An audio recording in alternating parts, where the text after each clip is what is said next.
Welcome back, everyone. Thank you so much for being here with us today. We are with Just Pivot Wellness, and this is, I believe, one of the most premier podcasts for wellness, where we do wellness with intention. I am Dr. Lindsay Sai, and I'm here with an amazing colleague and friend, Taiwo. How's it going, Taiwo? It's been going fine. I know, another day, right? Yeah. How's the weather? The weather must be hot where you're at. It's not that hot today. Really? It was Well, boiling yesterday.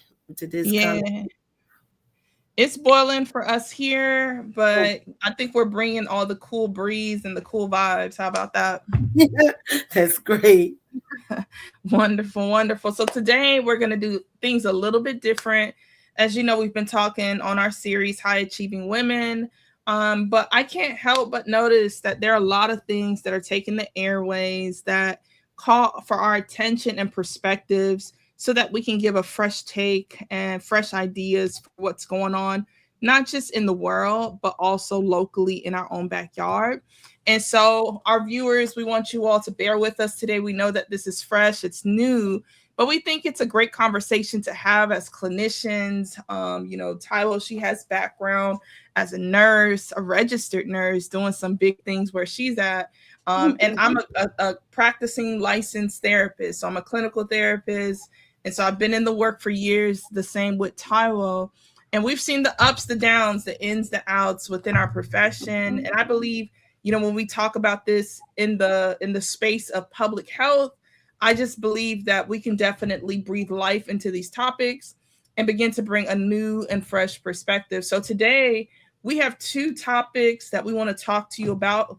And the first one, we're going to just jump right in, and we're talking about what everyone else is talking about. It is the rebirth, the rehashing of the Ebola crisis. It's a public health nightmare for our brothers and sisters in Africa, I'm sure.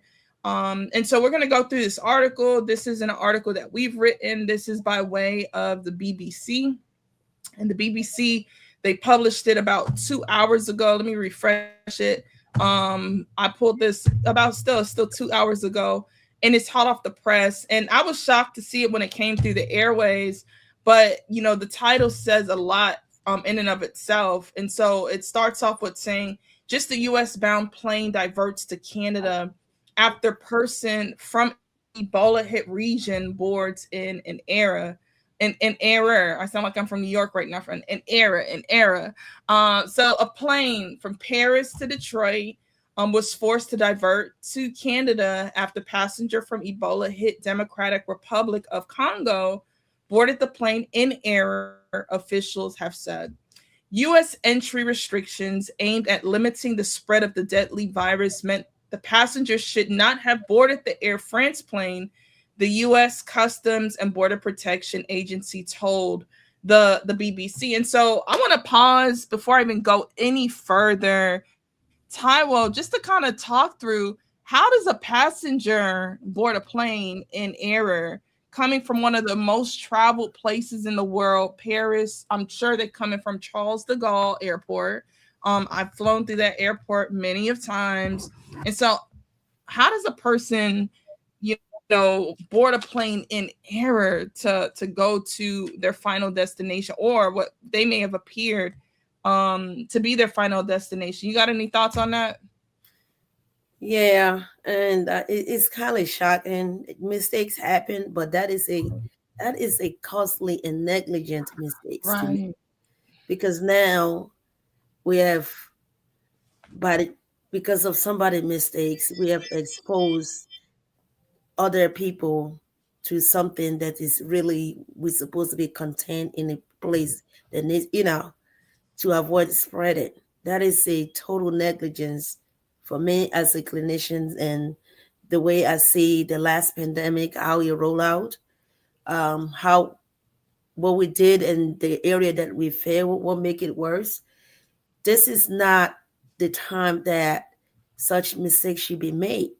Looking Right. at how we deal with the last pandemic. Absolutely. And I think my mind is going to who is supposed to be held accountable. Is it the airline? Is it Mhm. the individuals who boarded the plane? Is it the gate agents? You can kind of go on to kind of point the finger, but you hit it on the nail. It's the negligence of it all, knowing that this person was predisposed to this virus that has taken the lives of many. Because look at the next sentence. It says almost 100 people are believed to have died from Ebola in the outbreak in Central Africa, with more than 600 suspected cases identified. And so, from what Mm. I gather here, it's not stopping; it's surging. And people are now exposed. I'm sure that was a full flight. If it's Air France, Detroit is one of the big hubs for Delta. Mhm. And Yeah, so now, if that plane maybe holds over 200, 300 plus people, those now are big not words. just 600 suspected, but now even more. You have a flight, you have a terminal. That's a nightmare. Keep in mind that those people in the flight are going to go out to the public because those people in the flight now, they're now the carrier. They're going to carry it and go to everywhere. Right, right, right. And It's a, but again, the bigger picture is the whole system as a whole. mhm, Because if you look at it, yeah, they're coming from high alert infectious disease country. There should be some right, kind of policy that from public health saying that making sure everybody's screened to, just to ensure we're not spreading this infectious disease. However, let's look at the whole picture. Let's look at the worker. Did they have enough staff? Is right, people that need to be there are there? A month ago or 2 months ago, we heard it. They're not getting paid. People are not working. They're calling out. right, They're taking other options, driving Uber when they're supposed to be working because they're not getting paid. Let's look at the whole bigger pictures. Are they right, short in staff? That's why something slip past. If you're supposed to be having 10 staff in one area, you reduce it to two, the quality of the work is going to drop. Something is going to drop. So right, either right, we're looking at it from that area. If we can not find anything in that area as a reason for this kind of negligence, then let's look at who are in charge of this. Another thing is there any public health initiative that restricts certain people from their country or control how they travel or what to monitor for? Is there a policy on the ground for that? right, Public health departments. So if there is nothing like that, and it is, and everybody just doing their normal routine as check, yeah, the mistakes can happen, but that is a costly mistake to happen. Knowing that this person is coming from high alert infectious country. right. Here's the kicker though, and you said a lot of great points, Taiwo. This person is not showing any signs that they've been Mhm. infected by the virus. And so my thought is like, are they asymptomatic? Do Yeah, those do those symptoms show later on in different ways? Are they going to manifest in different ways? It reads also cabin crew put on masks after the captain announced the diversion. So it says cabin crew, but what about the other passengers? And so I'm yeah. thinking the distress like that people are But under. let's look at this. You can't be asymptomatic. What about people on that flight with immunocompressive disease?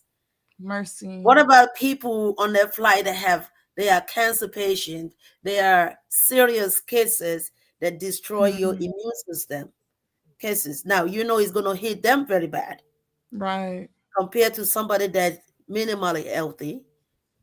So what about those? How many people on that plane that they are dialysis patients? How many cancer patients on that plane? We don't know. Right. We don't So know. just because this person's not showing any symptoms, and some people probably won't get sick. I have a patient at my job at one point when in 2020 when COVID started hit and there's no vaccine is killing people just like that. Among that one floor, I have 30 patients. There's only two people left. Everybody in that floor died. Even when the vaccine came, these two people they never took the vaccine. They don't believe in vaccines, so they didn't take it. They wear their masks, they comply with the regulations, but they will not take vaccine, which they have Right. right. But guess who was left? Those two people that did not take the vaccine. Everybody else died. Now, that does not mean the vaccine is not working. They have other underlying health disease. They have all kind of stuff, and some people don't. So just because COVID does not hate these people like this person doesn't mean it's not killing people. Right. And you bring up a All really great those people point. died, and those only two people that don't believe in vaccine did not die. That don't mean Mm, they caught the COVID. They get better doing their little stuff they know how to do and take medications. They just don't believe in vaccine. right. So, but again, I mean, the whole public health thing is just a mess right now. I'm sorry to say, it's a mess, and it's affecting every corner, every area, every specialty. Absolutely. Absolutely. I like the points that you made is people do have that free will to choose how they'll be treated. You know, the providers have those high recommendations, but I think it's the simple fact of protecting the people and giving them the option to seek the safety that they need. You're on a plane. There's no way you can run, there's no way you can Yeah, go. Who says that people packed a mask? Like, you're talking about the immunocompromised, and my heart mhm, goes out to anyone on that flight yeah, that is immunocompromised, that has to now think through the thoughts like, what if, what if, what if, what if, what if. And so they said that they used the same plane to take them from Charles de Gaulle to Detroit. They diverted, they went back, and they said they used the same plane, the same aircraft to now go mm, back to Detroit, which is that's wild to me. And so they confirmed, this is Air France, to the media here in the U.S. that mm, at the request of U.S. authorities, the flight was diverted to Montreal after a Congolese passenger on board was denied entry into the United States. The U.S. Border Agency said Air France boarded passenger from Democratic Republic of the Congo in error on a flight to the United States. And the agency said it took decisive action to stop the flight landing at Detroit, metropolitan Wayne County. It was diverted by about 500 miles to Montreal. And so the U.S. is restricting entry for people without U.S. passports who are in DR, Democratic Republic of Congo, South Sudan, or Uganda in the last 3 weeks. So if you have a U.S. passport and permanent resident who have been in those countries, can only enter through Washington, Dulles, and Virginia for enhanced screening. So it sounds like they are taking this serious. It sounds like that they have the protocol in place, that if you're coming from South Sudan, if you're coming from Democratic Republic of the Congo, if you're coming from Uganda, you have to be a U.S. citizen, as well as you have to be a permanent resident, and you're not coming back to your final destination. You have to stop in Washington D.C. to get a strong screening, a but I screening think, of that. What but happened? I think all that is still tying to all the restrictions of you must have you have to be a citizen or from our residence to enter the country. I think it's still tying to political stuff that's going on before the breakout of infectious disease then. Because you remember a lot of countries has been banned from entering United States. And and in retaliation to that, some of this country, for example, Togo, United States president banned Togo from coming to country.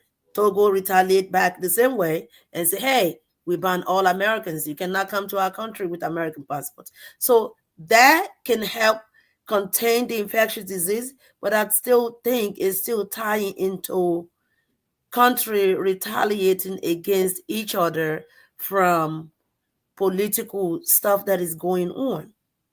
Even Right. though it will give them one hand to screen people because it's just in the one place, but it's still not enough public health initiative.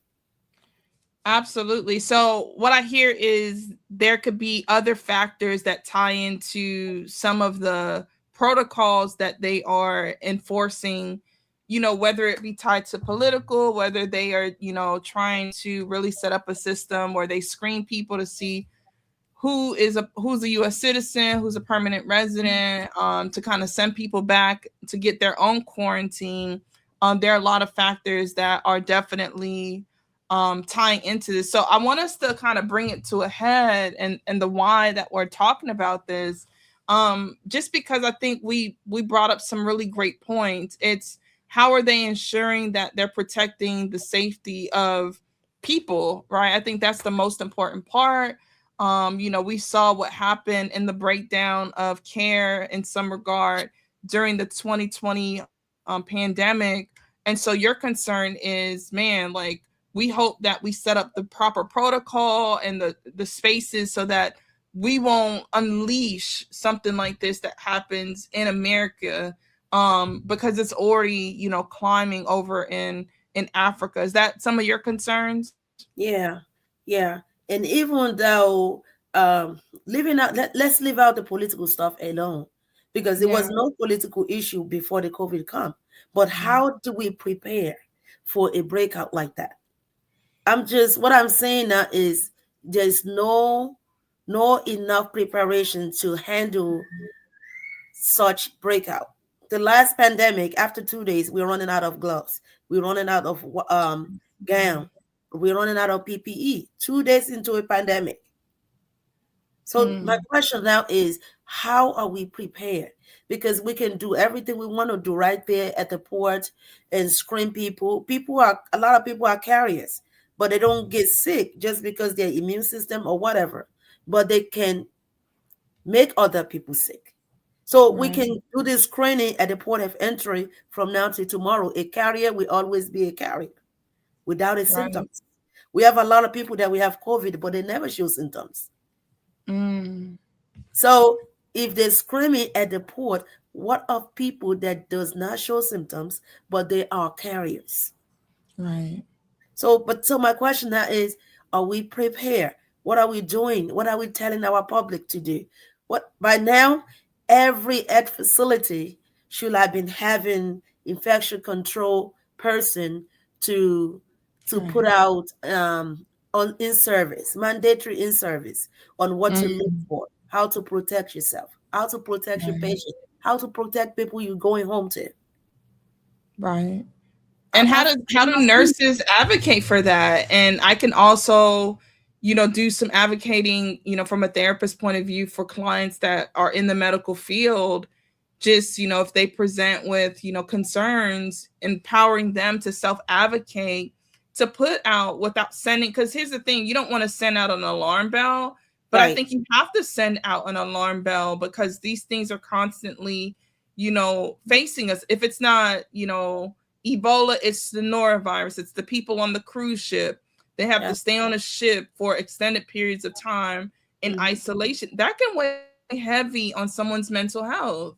yeah, That can have them thinking, very negative thoughts about the condition that they're in. And it's not so much just being reactive that we're saying and waiting for it to hit our soil, but it's saying, let's be proactive, helping people to notice the signs. I love what they did here. They said that there is a species called Bundi Buyogo or Bugyo species. Forgive the pronunciation.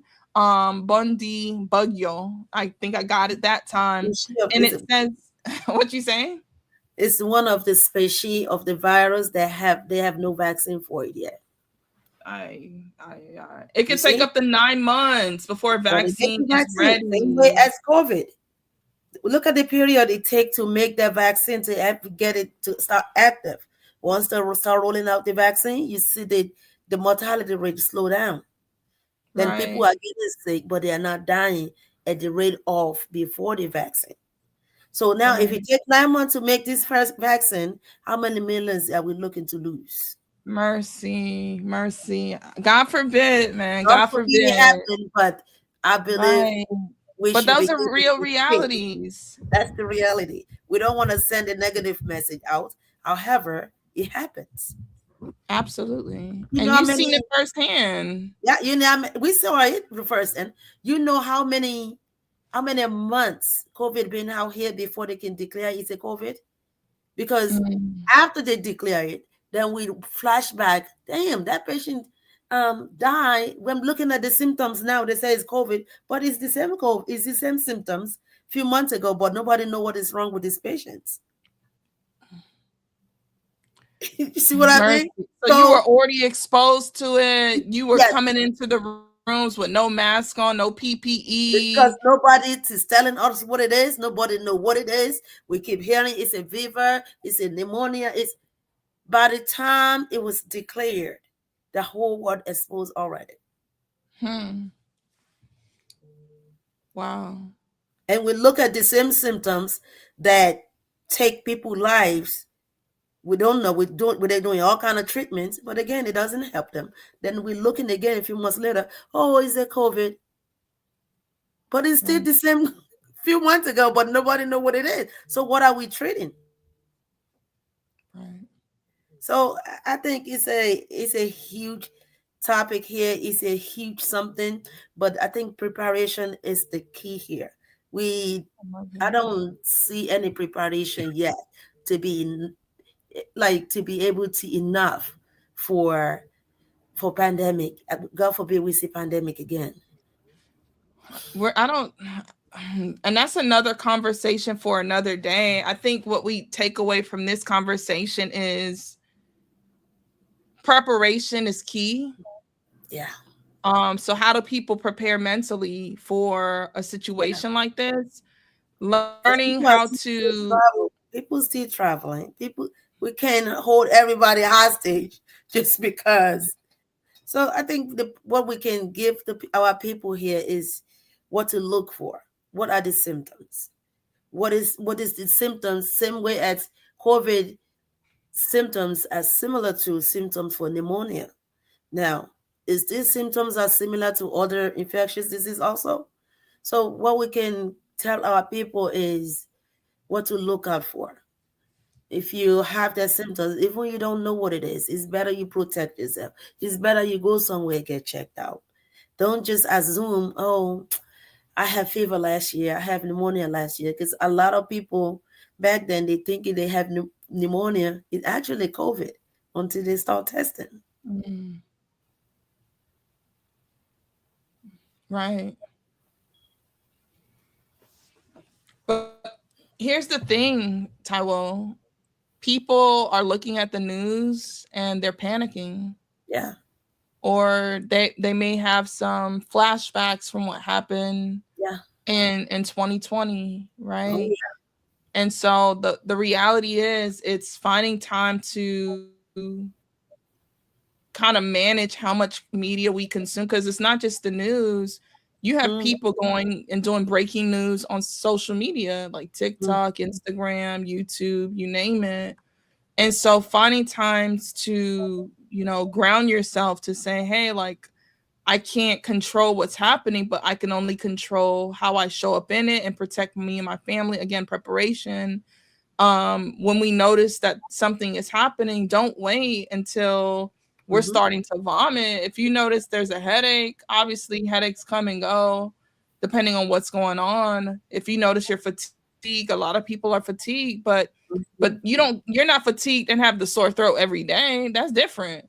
You're not Right. fatigued and are walking with a fever. You're not fatigued and having muscle pains or red or bloodshot eyes or abdominal pain. Those are different symptoms. What I'm hearing you say, Taiwo, is go and get checked out. Yeah.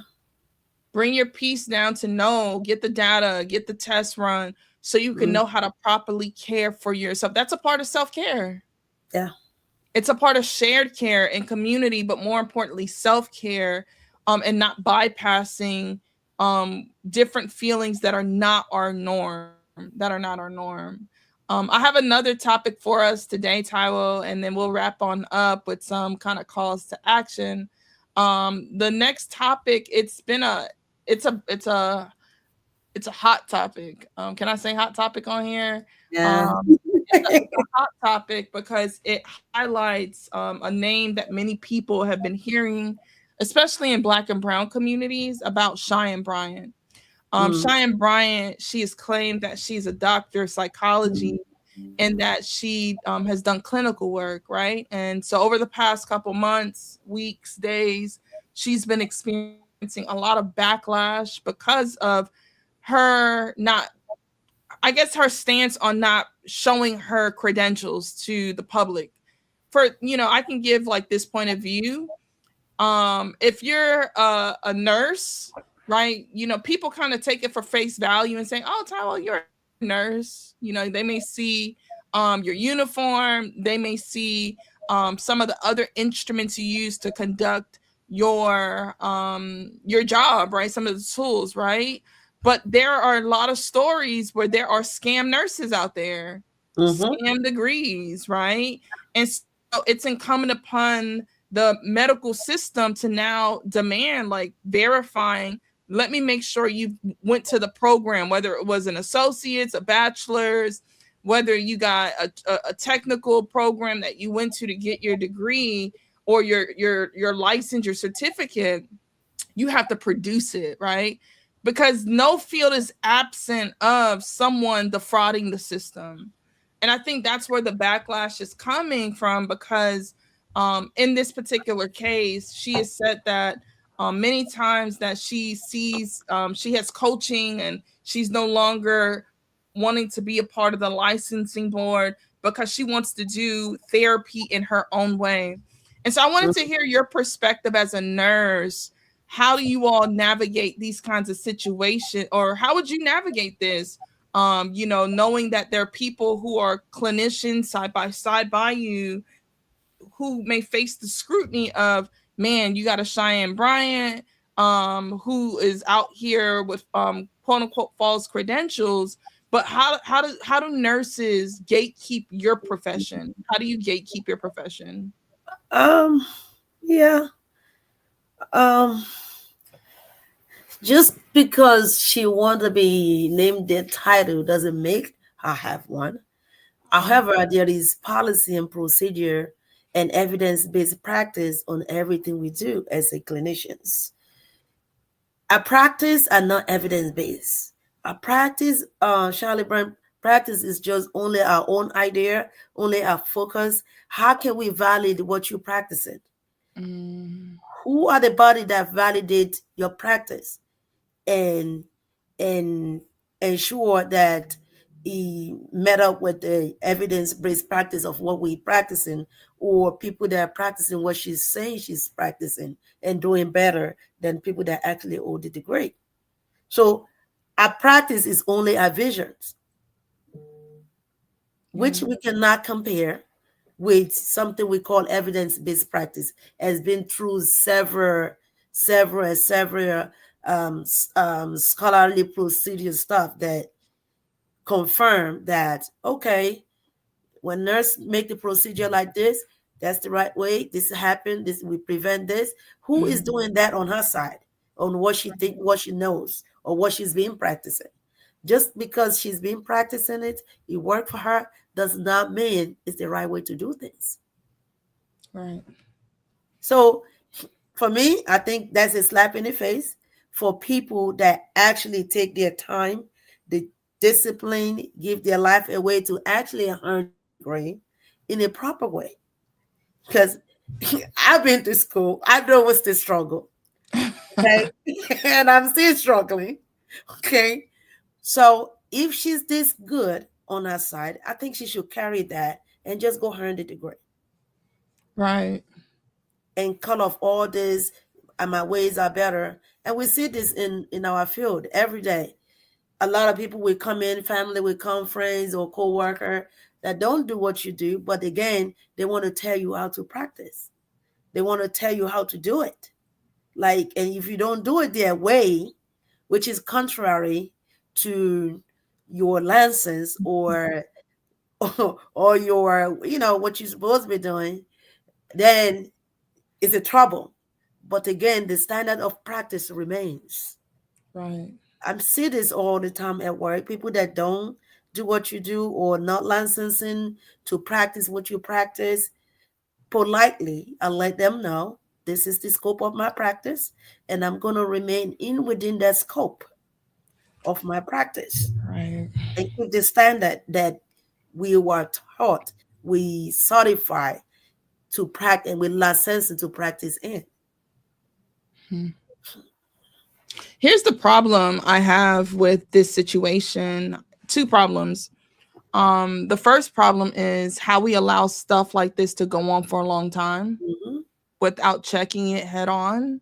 I like what you said about, practicing within our scope and within our competence. The reality is some of us or some within the world have had to step into roles because of maybe the access they've had to the medical field. For example, insurance, not everyone has insurance. And so not everyone can just go, like we said earlier, just go get checked out. Mm-hmm. We take for granted. You should, because there are different policies that they don't deny individuals. I'm not too deep into that, but there are different ways to circumvent if people don't have the insurance. And so with that said, if someone has had to play the nurse at home, they're not a nurse by Mm-hmm. title, they don't have the credential, but Mm-hmm. you've gotten some Robitussin from the store. You kind of know what to do if you get a little fever, Yeah. right? And so we play little nurse, and it worked because guess what? I'm healed. I'm Yeah. walking all about. I don't have the flu anymore. And so if you kind of got the flu the first time, you kind of know what to do the second and third time you get the flu. All right, so that's that point.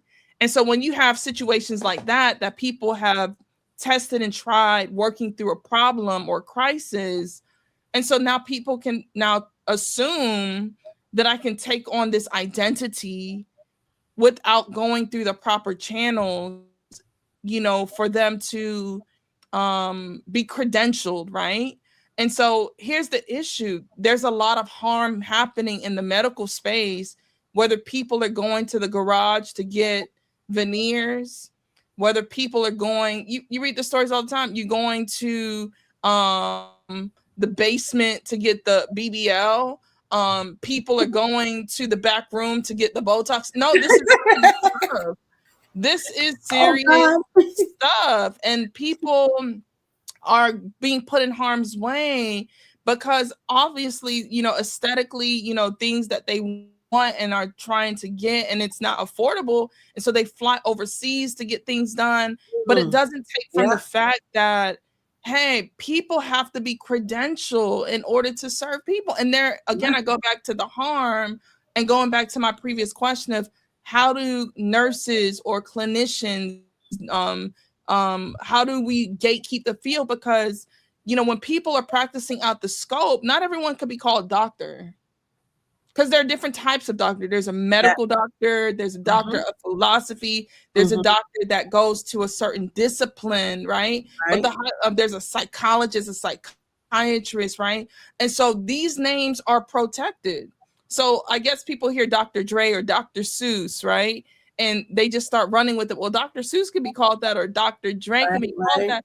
It Mm-hmm. doesn't take away from the fact that these things are protected so that we don't misinform the community about our scope of what we do in our practice. That's like when I'm on a flight, they're asking for, hey, is there a doctor here?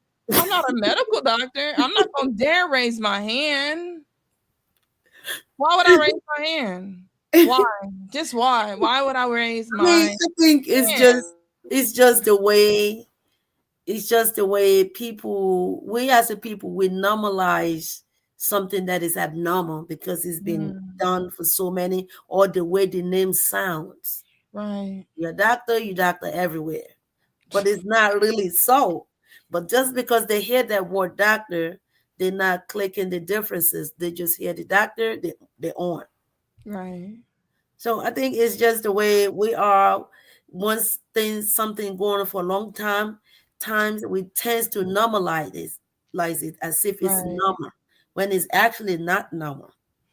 But then here's the thing. I like what you said. We've normalized the abnormal. And I think it desensitizes the community, the stakeholders from asking questions, because we assume we have a lens of assumption of, because they've been operating in this space, in this digital space, I'm going to assume and trust, because there's a trust factor here. I'm going to trust she is or he is who they say they are without verifying who they are. Because we don't want to be offensive. Like, oh, Right. let me see your diploma. Because no one's going into the doctor's office and saying, well, where did you go to medical school at? Maybe you should, but no one's asking for diploma. No one's asking for transcripts. And so we walk with this assumption that the person who claims that they're a doctor, they're a nurse, they're this, they're that, that they've gone through the proper channel and sat for because look here, let me break it down. We go to school, we have to sit through these long classes, we have to study long and hard, we have to sometimes make sacrifices from our families, our friends. Hell, there have been some holidays I couldn't celebrate because I was knee deep into doing my dissertation. Yeah. There were some events that I just couldn't go to because it got in the way of me going to get a clinical hour.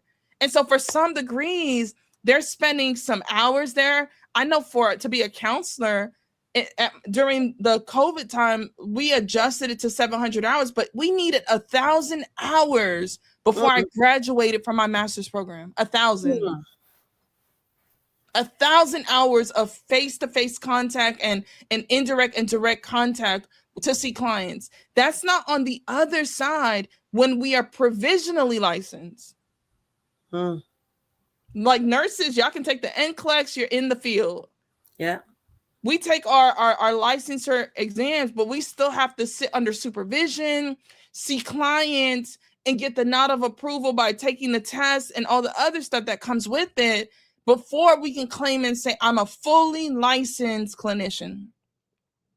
There's a lot of work and investment, money, time, sacrifice, blood, sweat, tears. And so I guess I want to wrap this up, Taiwo, and I want to hear from you.